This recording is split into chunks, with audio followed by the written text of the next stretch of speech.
ஒரு ஆஃபீஸில் வேலை பார்க்குற ஒருத்தர் ஏதோ தப்பு பண்ணிவிட்டார். உடனே மேலதிகாரி அவரை கூப்பிட்டு அனுப்புனார்.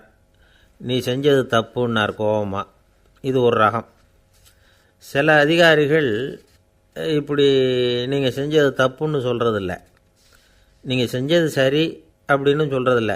எப்படி சொல்லுவாங்கன்னா, நீங்கள் செஞ்சது சரியில்லைன்னு நான் நினைக்கிறேன் அப்படின்னு சொல்லுவாங்களாம். அதாவது சில பேர் நீங்கள் செஞ்சது தப்புங்கிறாங்க, அதையே மாற்றி சொல்கிறார் இவர், நீங்கள் செஞ்சது சரியில்லைன்னு நினைக்கிறேன். இது ரெண்டும் அர்த்தம் ஒன்று தான், இருந்தாலும் வார்த்தைகள் வித்தியாசம். நிர்வாக திறமை இல்லாத ஒரு அதிகாரி யூ ஆர் ராங் அப்படின்னு சொல்லுவாராம். நிர்வாக திறமை உள்ள அதிகாரியாக இருந்தால் அதையே கொஞ்சம் மாற்றி I think you are not correct அப்படிம்பாராம். இதுதான் வித்தியாசம். இருந்தாலும் வார்த்தைகளை உபயோகப்படுத்துகிற விதத்தை வச்சு தான் வேலை நல்லா நடக்கிறதும் நடக்காததும் இருக்குது. விவரம் தெரிஞ்சவங்க என்ன சொல்கிறாங்க தெரியுமா? Be a leader not a boss அப்படிங்கிறாங்க. ஒரு லீடராக இரு, பாஸாக இருக்காதே அப்படிங்கிறாங்க. சரி, அப்படின்னா லீடருக்கும் பாஸுக்கும் வித்தியாசம் உண்டா அப்படின்னு கேட்டால் இருக்குன்னு சொல்கிறாங்க. லீடருங்கிறவர் வேறு, பாஸுங்கிறவர் வேறு. ஒரு லீடர் எப்படி நடந்துக்குவார், ஒரு பாஸ் எப்படி நடந்துக்குவார், இதை முதல்ல நாம் தெரிஞ்சுக்கணும். அவங்க எப்படி நடந்துக்குவாங்க அப்படிங்கிறதுக்கு சில விவரங்கள் இருக்குது. அதை கேட்டோம்னா நாம் புரிஞ்சுக்கலாம் அதை. அதாவது பாஸுங்கிறவர் விரட்டிக்கிட்டே இருப்பார், லீடருங்கிறவர் ஊக்கப்படுத்திக்கிட்டே இருப்பார். நாளைக்கு சாயந்தரத்துக்குள்ளே அந்த வேலையை செஞ்சு முடிக்கலைன்னா தொலைச்சி விடுவோம் தொலைச்சி அப்படிம்பார் அவர். இவர் எப்படி சொல்லுவார்னா, இது வரைக்கும் நீங்கள் செஞ்சுருக்கிற வேலை ரொம்ப அற்புதம் அப்படிம்பார். பாஸுங்கிறவர் அதிகாரத்தை நம்பி செயல்படுறவர், லீடருங்கிறவர் நல்லெண்ணத்தை நம்பி செயல்படுறவர். நம்மக்கிட்ட அதிகாரம் இருக்குது, பவர் இருக்குது, அதனால் காரியத்தை சாதிச்சுடலாம் அப்படின்னு நினைக்கிறவர் அவர். மற்றவங்கக்கிட்ட ஒரு நல்ல அபிப்பிராயத்தை சம்பாதிச்சுக்கிட்டு அது மூலமாக காரியங்களை சாதிக்கிறவர் இவர். பாஸுங்கிறவர் பயத்தை உண்டு பண்ணுவார், லீடருங்கிறவர் அன்பை பரவ செய்வார். அதை செய்யலைன்னா ஆடிட்டில் தகராறாயிடும், இது செய்யலைன்னா இன்க்ரிமெண்ட்டு கட் ஆகிடும், இப்படி ஏதாவது சொல்லி பயமுறுத்திக்கிட்டே இருப்பார் அவர். இவர் அப்படி இல்லை. உடம்பு இப்படி இருக்குது, வீட்டில் எல்லோரும் சௌக்கியமாக இருக்கிறாங்களா, ஆஃபீஸில் எல்லாம் வசதியாக இருக்குதா, நான் ஏதாவது உதவி செய்யணுமா அப்படின்னு அன்புக்கு முக்கியத்துவம் கொடுப்பார். பாஸுங்கிறவர் எதுக்கெடுத்தாலும் நான் சொல்லிகிட்டு இருப்பார், லீடருங்கிறவர் நாமன்னு சொல்லிகிட்டு இருப்பார். பாஸுங்கிறவர் தப்புக்கு காரணம் யாருன்னு பார்ப்பார், லீடருங்கிறவர் தப்பு என்னன்னு பார்ப்பார். இதுதான் ரெண்டு பேருக்கு வித்தியாசம். The boss shows who is wrong, the leader shows what is wrong அப்படின்னு சொல்லுவாங்க. இந்த காரியம் எப்படி செய்யப்பட்டிருக்கு அப்படின்னு தெரிஞ்சுக்கிறவர் பாஸ், இந்த காரியத்தை எப்படி செய்யணும்னு செஞ்சு காட்டுறவர் லீடர். பாஸுங்கிறவர் பணியாளர்களை திட்டுவார், லீடர் மரியாதைக்குரியவராக நடத்துவார், அதுக்குரியவராக அவர் நடந்துக்குவார். செய்கிற வேலையை ஒரு சுமையாக நினைக்க வைக்கிறவர் பாஸ், செய்கிற வேலையை ஒரு சந்தோஷமாக ஆக்கிறவர் லீடர். ஒரு முதலாளியாக இருக்கிறவர் அல்லது ஒரு நிர்வாகியாக இருக்கிறவர் இது மாதிரியான நுணுக்கங்களையெல்லாம் தெரிஞ்சு வச்சுக்கிறது நல்லது. ஒரு பாஸ் இருக்கார், அவர் ஒரு நாள் ரொம்ப பெருமையாக தன்னோட ஆஃபீஸை பற்றி பேசிக்கிட்டு இருந்தார். எனக்கு கீழே 200 பேர் வேலை செய்கிறாங்க சார், நான் ஒரு கோடு கிழிச்சா அவங்க அதை தாண்டாத அளவுக்கு நான் நடந்துக்கிறேன் சார் அப்படின்னார் அவர். அது எப்படி முடியுது உங்களால் அப்படின்னு கேட்டோம். நான் கோடே கிழிக்கிறதில்ல சார் அப்படின்னார். என்ன சார் உங்கள் பையன் என்ன செஞ்சுக்கிட்டு இருக்கிறான் இப்போது அப்படின்னு கேட்டார் ஒருத்தர்.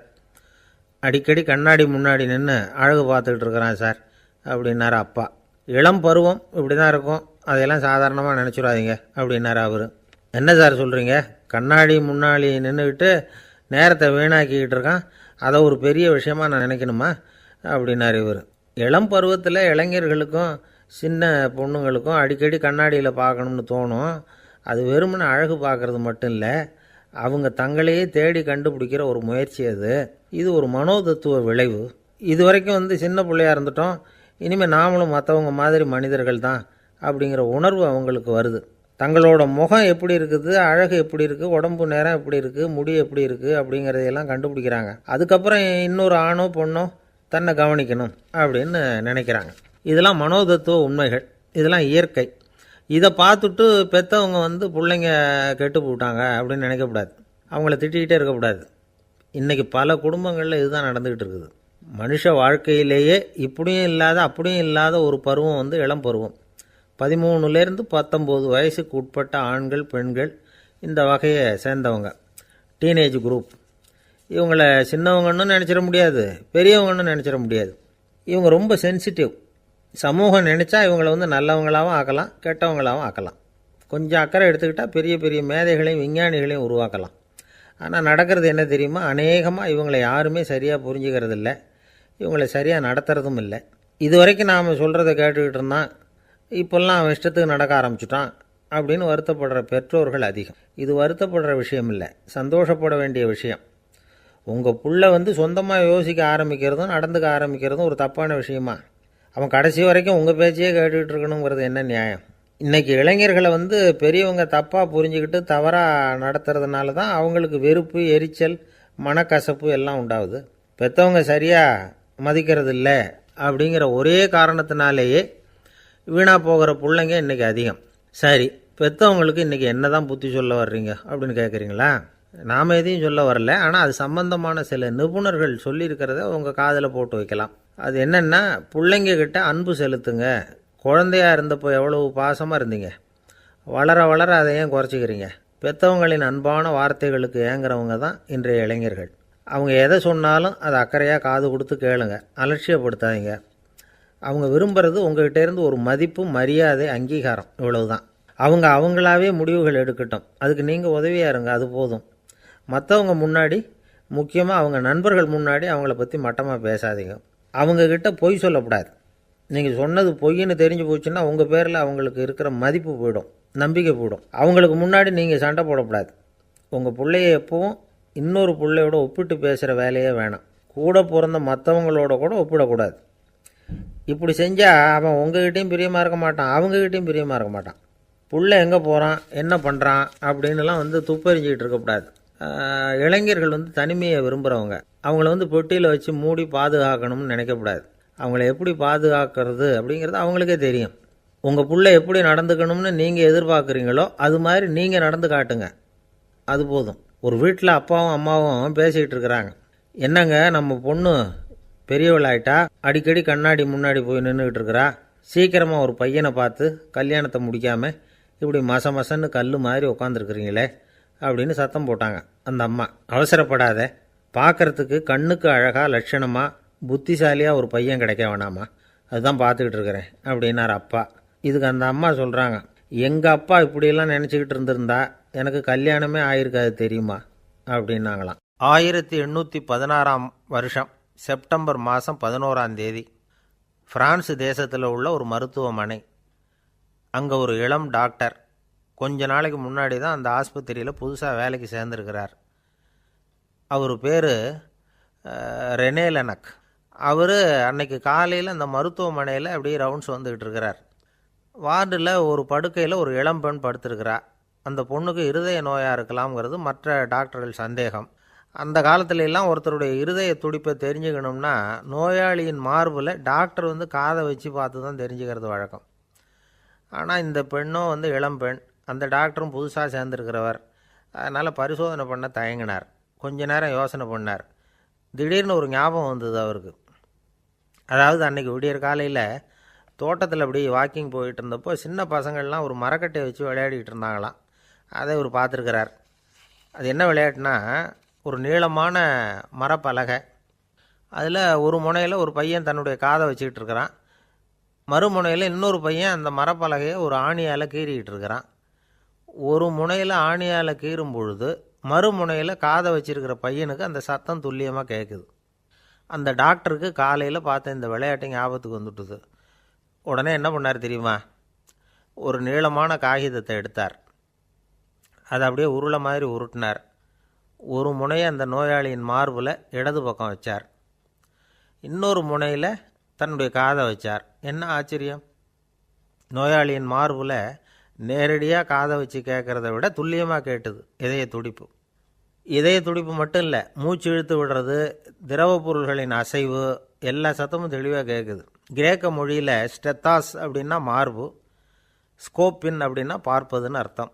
அதனால் டாக்டர் ரெனே லெனக் தான் கண்டுபிடிச்ச கருவிக்கு ஸ்டெத்தஸ்கோப் அப்படின்னு பேர் வச்சார்.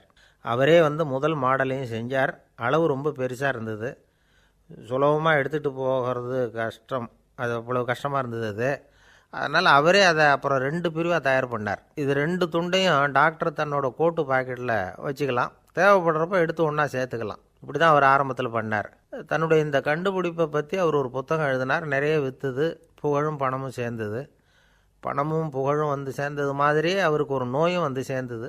அது என்ன நோயின்னு கண்டுபிடிக்கிறதுக்கும் அவர் கண்டுபிடிச்ச கருவி தான் உபயோகப்பட்டு தான். அவரே அதை கண்டுபிடிச்சார். அவருக்கு வந்திருந்தது காச நோய்.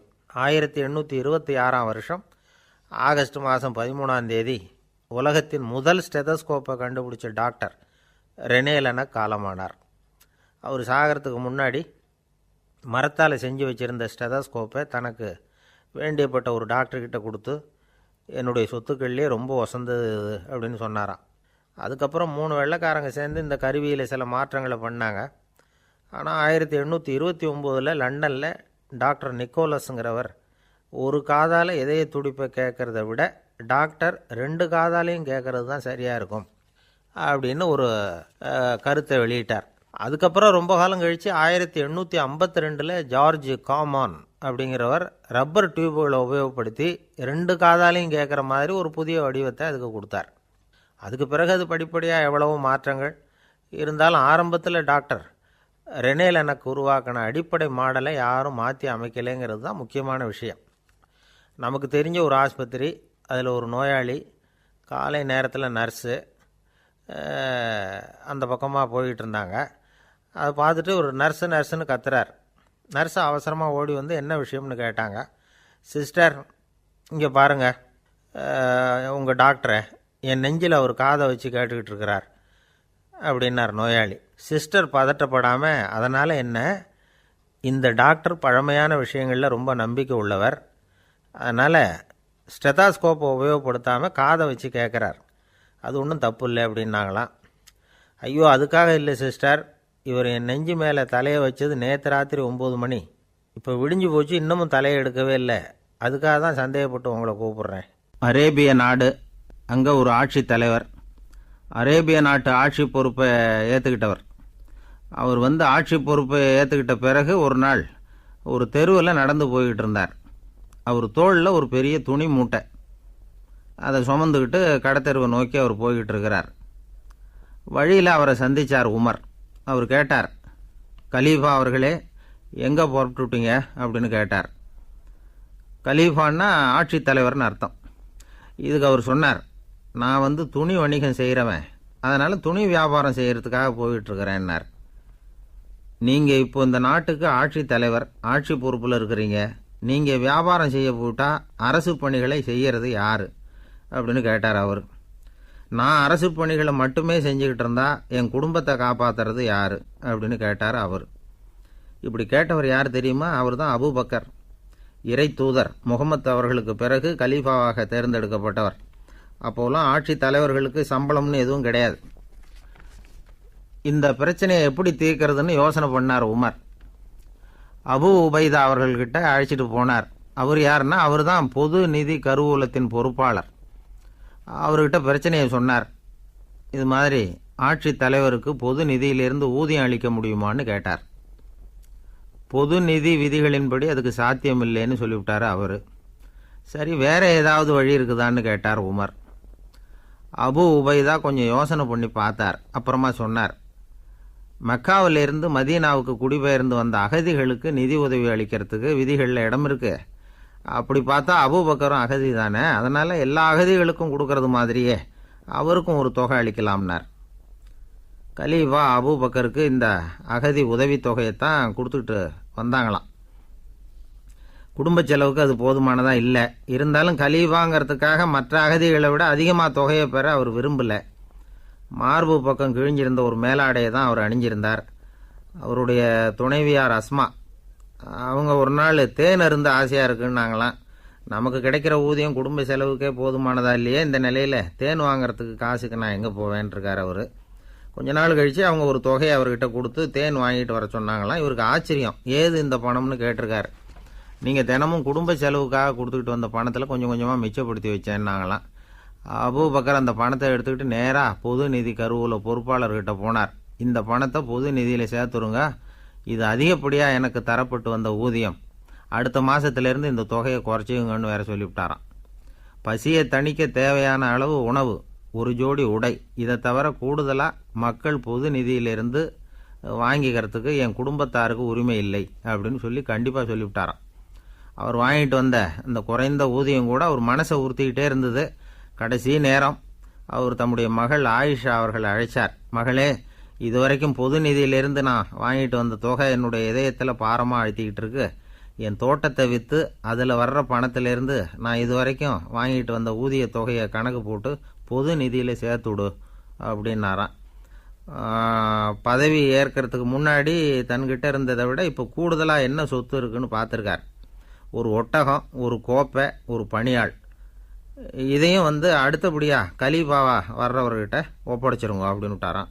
அதே மாதிரி அடுத்து வந்த உமர்கிட்ட ஒப்படைச்சாங்க. அப்போ உமர் சொன்னாராம், அபூபக்கரே, இந்த முன்மாதிரியால் உங்களுக்கு பிறகு இந்த ஆட்சி பொறுப்பை ஏற்கிறவர்களை பெரும் நெருக்கடிக்கு ஆளாகி விட்டீங்க அப்படின்னு சொல்லி ரொம்ப கண் கலங்கினாராம். கடைசியாக அபூபக்கர் தன்னுடைய குடும்பத்தாருக்கு விட்டு சென்ற சொத்து ஒரு படுக்கை விரிப்பு, ஒரு போர்வை, அவ்வளவுதான்.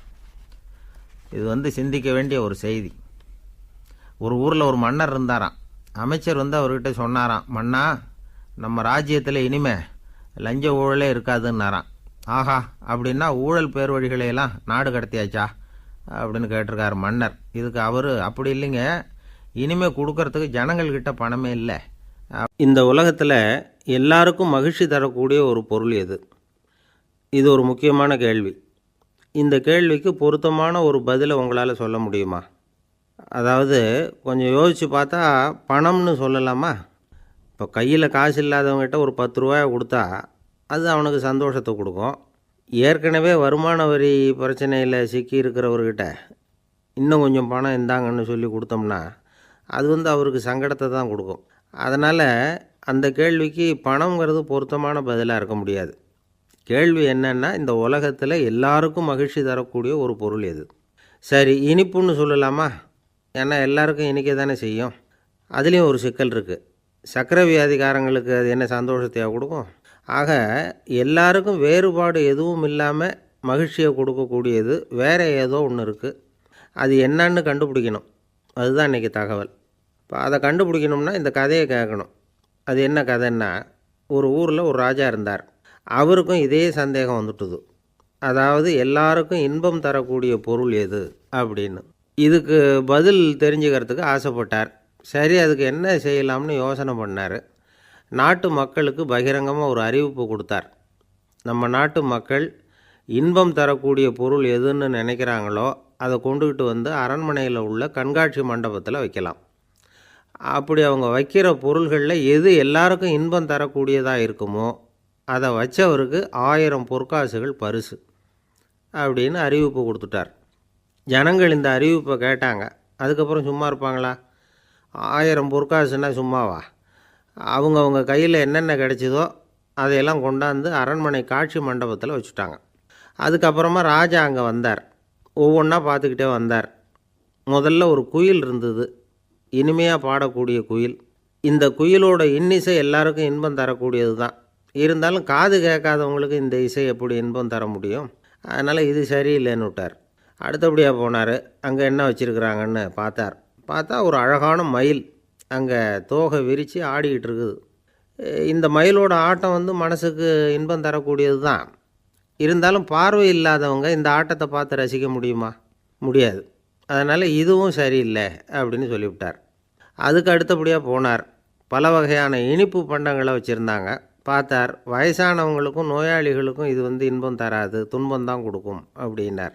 இப்படி ஒவ்வொன்றா பார்த்துக்கிட்டே போகிறார். அழகான மலர்கள், கனிகள், ஓவியங்கள் எதுவுமே பொருத்தமாக தெரியல. சகல பேருக்கும் இன்பம் தரக்கூடிய வகையில் எதுவும் இல்லை. கடைசியாக வந்தார். அங்கே ஒரு களிமண் பொம்மை இருந்தது. அது என்ன பொம்மை தெரியுமா? பசியால் வாடி இருக்கிற ஒருத்தருக்கு ஒரு அம்மா இனிமையாக பேசிக்கிட்டு சோறு போடுறது மாதிரி அந்த பொம்மையை செஞ்சுருந்தாங்க. அதுக்கு கீழே அன்பு அப்படின்னு எழுதியிருந்தது தான். ராஜா பளிச்சுன்னு ஒரு முடிவுக்கு வந்தார்.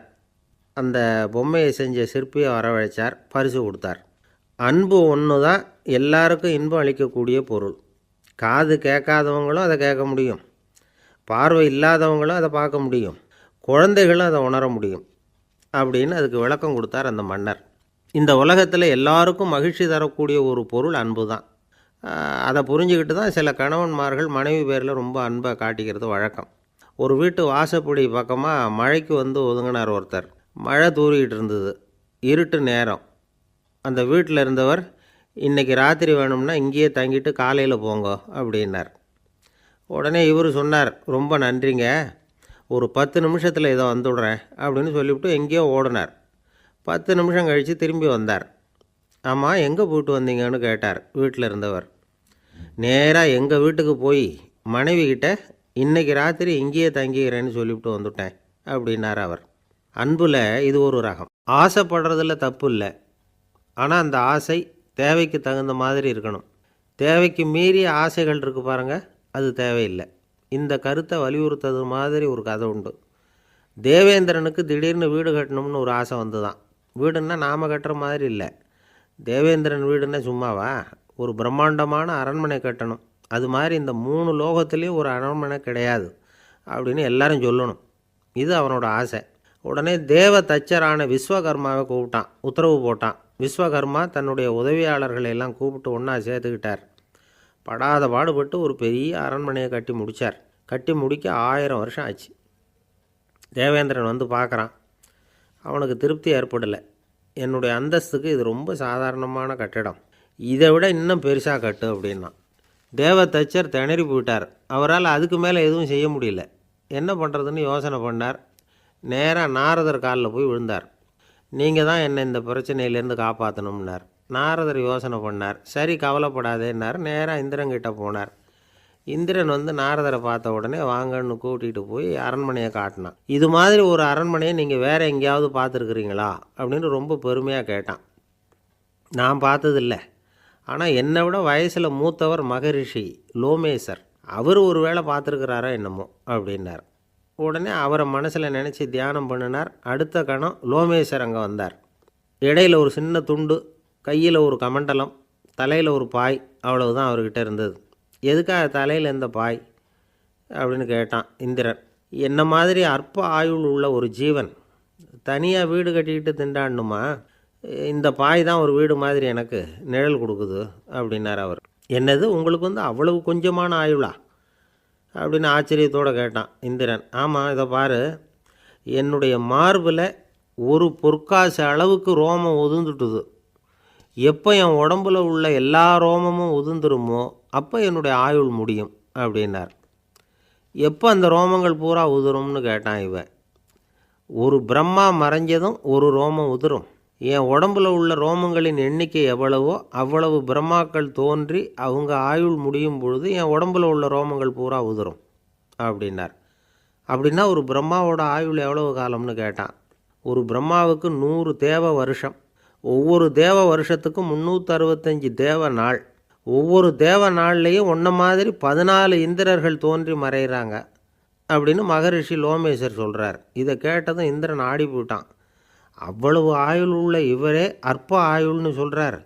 நான் என்னுடைய ஆயுளை பெருசாக நினச்சிக்கிட்டு பிரம்மாண்டமான அரண்மனை கட்டணும்னு ஆசைப்படுறேனே அப்படின்னு நினச்சான். எனக்கு வீடு கட்டின வரைக்கும் போதும்னு விட்டான். அதனால் நாமெல்லாம் நம்முடைய தேவைக்கு தகுந்த மாதிரி ஆசைப்படுறது தான் நியாயம். ஆனால் அப்படியே நடந்துக்கிறோம். மனுஷன் வந்து கடவுளையே ஏமாற்றி காசு வாங்கிறதுக்குள்ள ஆசைப்படுறான். ஒருத்தன் கடவுளை நினச்சி தவம் இருந்தான். கடவுள் நேரில் வந்தார். தேவலோகத்தில் ரூபாய்க்கெல்லாம் என்ன மதிப்புன்னு கேட்டான். அங்கெல்லாம் ரூபாய்ங்கிறது உங்கள் பணத்தில் 1 கோடி ரூபாய்க்கு சமம். அதாவது தேவலோகத்தில் 1 ரூபான்னா இங்கே 1 கோடி ரூபா. அது மாதிரி எங்களுக்கு ஒரு நாளுங்கிறது உங்கள் கணக்கில் 1 கோடி வருஷத்துக்கு சமம் அப்படின்னார் கடவுள். அப்படின்னா எனக்கு நீங்கள் அதிகமாக எதுவும் தர வேணாம், உங்கள் கணக்குப்படி ஒரே 1 ரூபா கொடுங்க, அது போதும்னா இவன் ரொம்ப சாமர்த்தியமாக. கடவுள் யோசனை பண்ணார். அது ஒன்றும் கஷ்டம் இல்லை, 1 ரூபா தானே கேட்குற, கொடுத்துட்றேன். ஆனால் இப்போ வரும்பொழுது நான் எடுத்துக்கிட்டு வரல, எங்கள் கணக்குப்படியே 1 நாள் பொறுத்துக்க பணத்தோடு வந்துடுறேன் அப்படின்னு சொல்லிவிட்டு பறந்து போயிட்டார். ஒரு நாள் ஒரு தகப்பனார் தன்னுடைய பிள்ளையை அழைச்சிட்டு வந்தார். சார், இவன் சரியாக படிக்க மாட்டேங்கிறான், பெரியவங்களை மதிக்க மாட்டேங்கிறான், நீங்கள் கொஞ்ச நாள் இவனுக்கு குருவாக இருந்து நல்ல விஷயங்களை சொல்லி கொடுத்தா தேவையில்லைன்னார். பெரியவங்களையும் மதிக்காதவன் எப்படி என்ன மதிக்க போகிறான்? அப்படிங்கிறது நமக்கு யோசனை வரும் இல்லையா? வேணாங்க, என்னை விட்டுருங்க அப்படின்னோம். அவர் விட மாட்டேன்னு விட்டார். இல்லைன்னா அவரே சிஷ்யன் ஆகிடுவார் போல இருந்தது. சரி, வேறு வழி இல்லாமல் அந்த பையனையே என்னுடைய சீடனை ஏற்றுக்கிட்டு உபதேசமெல்லாம் பண்ண ஆரம்பித்தோம். அதாவது குரு பக்தின்னா அது எப்படி இருக்கணுங்கிறத பற்றி சொல்லி கொடுத்தோம் அவனுக்கு. சதமகர் அப்படின்னு ஒரு குரு இருந்தார். அவருக்கு ஒரு சீடர். அவன் பேர் துளசி சைதன்யன். நைஷ்டிக பிரம்மச்சாரி. தன்னுடைய குருவுக்கு எந்த நேரத்தில் எது தேவைங்கிறத புரிஞ்சுக்கிட்டு சேவை செய்கிறவன். ஆனால் இவனை பற்றி மற்ற சீடர்களுக்கு பொறாமல் வந்துட்டுது. இவன் மட்டும் இப்படி இருக்கானேன்னு உடனே குருக்கிட்ட போய் கோல் மூட்டினாங்க. அவன் சரியில்லை, அவன் நடந்துக்கிறது சரியில்லை, அப்படி இப்படின்னு எதையாவது சொல்லி. இருந்தாலும் இதையெல்லாம் அந்த குரு நம்பலை. அவருக்கு தெரியும் யார் யார் எப்படின்னு. துளசி சைதன்யன் பெருமையை மற்ற சீடர்களுக்கு உணர்த்தணும் அப்படின்னு நினச்சார். அதுக்கு ஒரு வழி பண்ணார். ஒரு நாள் சீடர்களை எல்லாம் கூப்பிட்டுக்கிட்டு ஒரு காட்டு வழியாக போய்கிட்டு இருந்தார். அங்கே ஒரு பெரிய மலை அருவி கொட்டிக்கிட்டு இருந்தது. குரு சீடர்கள் பக்கம் திரும்பினார். இந்த மலையின் மேலே இருந்து அந்த படுபாதாளத்தில் குதிக்கிறதுக்கு உங்களில் யார் தயார் அப்படின்னு கேட்டார். ஒரு சீடனும் வாயை திறக்கலை, ஒதுங்கி நின்றுக்கிட்டாங்க. பின்னாடி மூட்டை முடிச்சோடு வந்துக்கிட்டு இருந்தான் துளசி சைதன்யன். அவனை பார்த்தார். தபாரப்பா, நீ மேலே இருந்து அந்த அருவியில் குதி அப்படின்னார். அப்படியே செய்கிறேன் சுவாமின்னா ஓடி போய் பொத்துன்னு குதிச்சுட்டான்.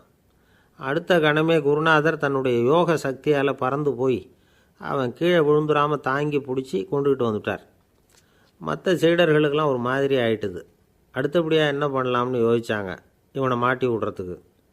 ஒரு நாள் வெத்தலை அடிக்கிற ஒரு சின்ன உரலையும் உலக்கையையும் எடுத்து ஒளிய வச்சுட்டாங்க. சதமகர் சன்னியாசி இல்லை, அவர் வெத்தலை போடுவார். பல்லு சரியில்லை, அதனால் இடித்து தான் வெத்தலையை போடணும். திடீர்னு வெத்தலை பாக்கு கேட்டார். வழக்கமாக உரலில் இடித்து தர்றது தான் துளசியின் பழக்கம். உரலை தேடினா கிடைக்கல, என்ன பண்ணுறது? குரு கேட்டுவிட்டாரே, குரு சேவை தானே முக்கியம். என்ன பண்ணால் வெத்தலை பாக்க தன்னுடைய வாயில் போட்டு முன்னும் அதை எடுத்து அவர்கிட்ட கொடுத்துட்டான். குரு எதையோ படிச்சுக்கிட்டே அதை வாங்கி வாயில் போட்டுக்கிட்டார். துளசி இன்றைக்கி தாம்பூலம் நல்லா இடிக்கப்பட்டிருக்கு, ருசியாக வேறு இருக்குது, அதை இடித்த பாத்திரத்தை என் கண்ணால் பார்க்கணும்னு ஆசையாக இருக்குன்னு விட்டார். அதை மட்டும் அனுப்பி போய் நீ வர வேண்டான்னு வேற சொல்லிவிட்டார். இதை கேட்டதும் துளசி தவிச்சு போயிட்டான். இவன் போகாமல் எப்படி வாயை மட்டும் அனுப்பி வைக்க முடியும்? இவன் தவிக்கிறத பார்த்ததும் மற்ற சீடர்களுக்கெல்லாம் மனசுக்குள்ளே ரொம்ப சந்தோஷம். துளசி கொஞ்சமும் யோசிக்கலை. வாழை எடுத்தான், தன்னுடைய தலையவே அப்படியே அறுத்து வெட்டி எடுத்தான். இன்னொரு சீடங்கிட்ட கொடுத்துட்டான், எடுத்துகிட்டு போகணுன்னு சொல்லி. கொண்டுட்டு போய் குரு முன்னாடி வைக்கிறாங்க. அந்த தலையில் வாய் திறந்துருக்கு, வெத்தலை போட்டு முன்னு இருந்தது, தெரிஞ்சு போச்சு, சிவப்பாக இருந்தது. அவனுடைய குரு பக்தியை இப்போ எல்லாரும் ஒத்துக்கிட்டாங்க. அதுக்கப்புறம் குரு சதமகர் தன்னுடைய அற்புத திறமையினால் அந்த தலையை மறுபடியும் ஒட்ட வச்சுட்டார். துளசிக்கு உயிர் வந்துட்டுது. இப்படி ஒரு பெரிய கதை உண்டு. அதாவது துளசி சைதன்யன் அவனுடைய குரு பக்தி எப்படி அப்படின்னு கேட்டோம். ரொம்ப அபாரம் அப்படின்னு அந்த பையன் அடக்கமாக, சும்மா விளையாட்டுக்காக தான் அப்படி அவங்ககிட்ட கேட்டோம். ஏன்பா உன்னுடைய குரு பக்தியை என்கிட்ட காட்டுறதுக்கு உன்னோட கழுத்தை நீயே அறுக்கணும்னு நான் சொன்னான், அதை நீ செய்வியா அப்படின்னு கேட்டோம். என்னுடைய கழுத்தை நானே அறுக்க வேண்டிய அவசியம் இல்லை சார் அப்படின்னா அவன். ஏண்டான்னு, அதே காரியத்தை தான் இனிமேல் நீங்கள் தினமும் செய்ய போகிறீங்களே சார் அப்படிங்கிறான். ஒருத்தர் ரொம்பவும் மகிழ்ச்சியாக வந்துக்கிட்டு இருந்தார். என்ன விஷயம்னு விசாரித்தேன். நான் தோற்று போயிட்டேன், அதுதான் மனசுக்கு மகிழ்ச்சியாக இருக்குது அப்படின்னார். எனக்கு இது ரொம்ப ஆச்சரியமாக போச்சு. இந்த உலகத்தில் தோற்று போகிறவங்க யாரும் மகிழ்ச்சியாக இருக்கிறது இல்லை. அப்படி இருக்கிறப்ப இவர் இப்படி சொல்கிறாரே, எங்கே தோற்று போனீங்கன்னு கேட்டேன். அதுக்கப்புறம் தான் அவர் விவரமாக சொன்னார். என்னோட 5 வயசு குழந்தையோட நான் விளையாடிக்கிட்டு இருந்தேன். அந்த விளையாட்டில் என் குழந்தை ஜெயிச்சுட்டுது, நான் தோற்று போயிட்டேன் அப்படின்னார் ரொம்ப உற்சாகமாக. நான் யோசித்து பார்த்தேன். அதாவது நாம் சின்ன குழந்தையாக இருக்கிறப்போ எந்த விளையாட்டில் கலந்துக்கிட்டாலும் அதில் நாம் தான் ஜெயிக்கணும்னு ஒரு வெறி நமக்குள்ளே இருக்கும். நம்மளை எதிர்த்து விளையாடுறவர் நல்லவரா கெட்டவரா, பெரியவரா சின்னவரா அப்படிங்கிறதெல்லாம் முக்கியம் கிடையாது. அவர் தோற்று போகணும், நாம் ஜெயிக்கணும், அதுதான் முக்கியம். எதிரியை சந்தோஷப்படுத்த விளையாடுகிற கலை அப்போ நமக்கு தெரியறதில்ல. வாழ்க்கையில் ஒரு பக்குவம் வந்ததுக்கு அப்புறம் வெற்றி பெறணுங்கிற மன அழுத்தம் போயிடுது. போட்டியில் ஜெயிக்கணுங்கிறத விட குழந்தையை சந்தோஷப்படுத்தணுங்கிறது முக்கியமாக போச்சு. ஜெயிக்கணுங்கிற வெறி ஓடி போட்டுது. ஒரு குழந்தையாக இருந்தப்போ நம்ம வளர்ச்சிக்கு உதவிய வெறி பெரியவனானதுக்கு பிறகு நமக்கு எதிரியாக மாறுது. அதை சரியான சமயத்தில் நாம் புரிஞ்சுக்கிட்டோம்னா போதும், நாம் பொழைச்சிக்கலாம். ஒவ்வொரு மனுஷனுமே வாழ்க்கையோட அடுத்த கட்ட வளர்ச்சியில் அடி எடுத்து வைக்கிற நேரத்தில் தன்கிட்ட இருந்து ஏதோ ஒரு குணத்தை அல்லது தன் குணம் இருந்த ஏதோ ஒரு உறவை நாம் இழக்கத்தான் வேண்டியிருக்குது. ஒரு கட்டம் வரைக்கும் உதவியாக இருந்த குணம் அடுத்த கட்டத்துக்கு தடையாக கூட மாறிடலாம். இந்த பரிமாண மாற்றத்துக்கு உள்ளாகிற ஒவ்வொருத்தரும் பிரத்யட்சமாக இதை உணர்றாங்க. ஆனால் பல பேர் எப்படின்னா பழசை திறந்துவிட்டு புதிய கொள்கைகளை உருவாக்கிக்கிறதுக்கு இஷ்டம் இல்லாமல் இருந்துவிடுறாங்க, அல்லது அப்படி செய்ய முடியாமல் தவிக்கிறாங்க. இதையெல்லாம் மீறி அந்த பழசை திறந்துவிட்டா அதை இழந்ததால் உண்டாகிற மன அழுத்தம் சில காலத்துக்கு வருத்திக்கிட்டு தான் இருக்கும், வேறு வழி இல்லை. ஆரோக்கியமான ஒரு முன்னேற்றத்துக்காக அந்த மன அழுத்தத்தை தாங்கிக்கத்தான் வேணும் அப்படிங்கிறாரு அந்த உலக புகழ்பெற்ற மேதை ஒருத்தர், இந்த ஸ்காட் பெக் அப்படிங்கிறவர். பிறந்த நாள் முதல் இதுதான் சரி அப்படின்னு கற்பிக்கப்பட்டு வந்த ஒவ்வொரு தத்துவத்தையும் தங்களுடைய வளர்ச்சிக்கு தகுந்த மாதிரி மாற்றி அர்த்தப்படுத்தி கொள்ள முடியாமல் வாழ்க்கை சூழலில் அப்படியே அரைப்பட்டு தூளாகிறவர்கள் தான் ரொம்ப தவிக்கிறாங்களாம். இதுதான் அவருடைய கருத்து. பெரும்பாலும் மனிதர்களுடைய நடுத்தர வயசில், அதாவது 30 தாண்டுகிற சமயத்தில் தான் இந்த தவிப்பு உண்டாகுதான்.